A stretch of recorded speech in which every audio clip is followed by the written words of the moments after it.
Hey everyone, it's Zach with Palantir Research. Got this Finnish article here that does a deep investigation into Palantir, or at least for the information they have, and if it's being used in Finland and their police force. There's definitely a lot more mystery surrounding it when they tried to get information from their police and government, but it's basically at a point where there's strong suspicion that they are using it in some form or maybe in bits and pieces. Now, I have my own opinions, of course, but this article does try to give more background info because Palantir is not as widely well known there. But there are clearly some skeptics that talked about it and quotes that it does make us investors in Palantir cringe a little bit. But understandably, putting yourselves in their shoes, they don't do a deep dive there, and it is a foreign company to them. So let's take a look, and starting with that catchy headline, does the Finnish police also use the products of the infamous Palantir technology company? And what prompted this huge mystery is right when they requested information from KRP, they are met with silence, and a job advertisement actually that specifically pointed out Palantir was updated to remove that name after the request was put in. In the job posting itself, it was noted to be an advantage for candidates if they had experience with the analysis tool provided by national law enforcement. This is already telling for myself personally because they wouldn't ask if they weren't using it or planning to use it in the first place. Now, they go a little bit into the investigation also of this guy named Jari Anio. I'm not sure if I'm saying it right. Basically, he worked for the National Drug Force for Helsinki, but got caught and was convicted on drug charges. So very, very controversial when a top figure in the police force themselves is partaking in the thing that he was sworn to try to solve. Then later on, they also noted their police force was trying to input Gotham as part of their Vitja public info systems, which is kind of like a database, I'm assuming from this description, to analyze criminal intelligence data, and it would have been used by their version of ICE, it sounds like, the Customs Border Guard and Defense Forces. But this was all a long time ago, back in 2014. Then, Palantir also pops up again possibly in 2015, where maybe some of their products were being used in the Vitja system, but nothing to confirm still. Then in 2015 to 2018, the UK opened a branch in Finland for research purposes. And I'll say that in quotes, I'm not sure, but it was said to be for social sciences and the humanities. And it was a very small operation, at least from what we know, turning over only 200,000 euros.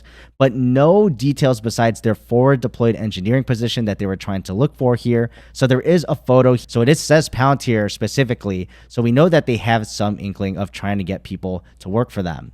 But now in 2022, it sounds like Palantir's Dutch branch is registering a company in the country. So it's officially on the books, you could say, but still very small. All they have here on information is that they owe taxes of 47,000 euros, and that's being owed at the beginning of 2023. So I wouldn't be surprised if it's something like where they operate, like in the UK, for instance, they have Palantir UK. So they're going to use kind of people that are Dutch or maybe Finland, or at least in the region as a whole, work there, even though they're under Palantir, but not technically American Palantir. But back to the official police advertisement here noted at the beginning of the article. As noted, they removed it right after the request from the society. But they connect the dots here where the responsibility, instead of that police board who could technically have plausible deniability now because of this, found out that the responsibility of developing this is on the analysis systems itself. So it was a security procurement. So that means that any documents now that are related to this are technically classified and can't be given over per the request. Now, this is a game that a lot of countries can play, actually. So if they're moving around the responsibility,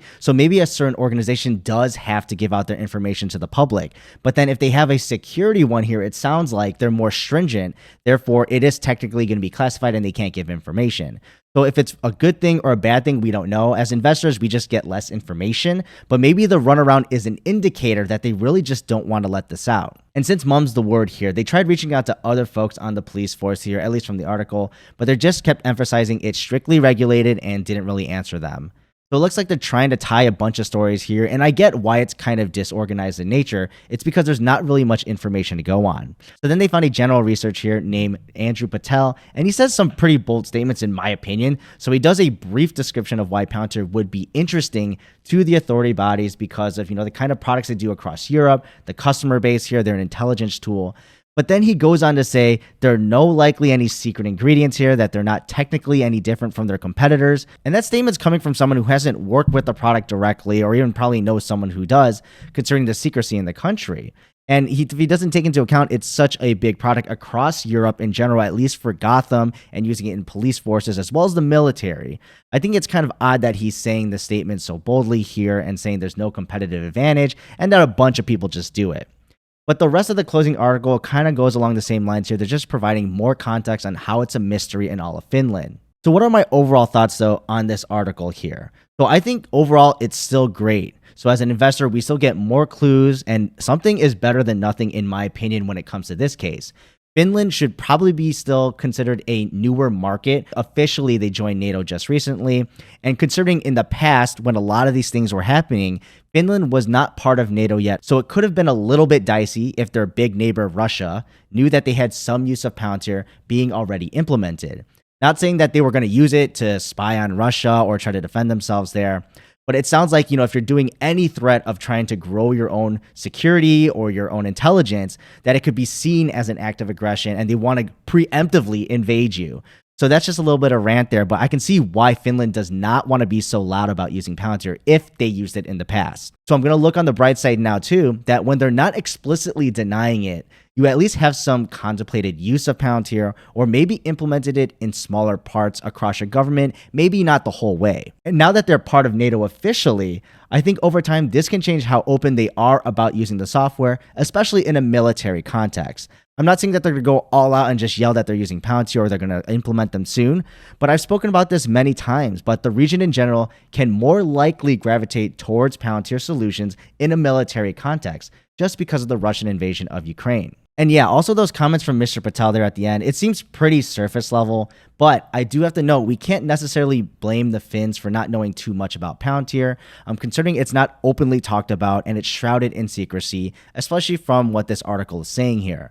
So they just see an American company that has dealt with militaries and intelligence agencies.